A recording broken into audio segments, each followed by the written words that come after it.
In this short tutorial, I will show you how to remove the lock screen sound on your Samsung device.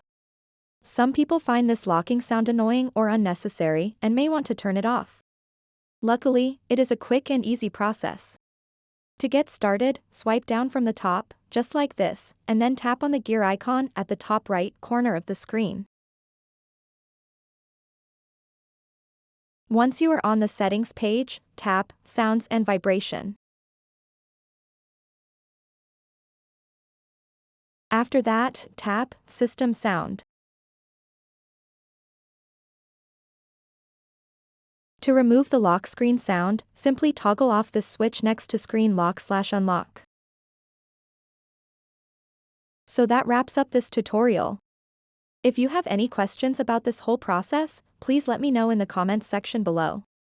And if this video helped you out, please give it a big thumbs up and subscribe to this channel for more tutorial videos like this one. Thank you so much for watching and have a good day.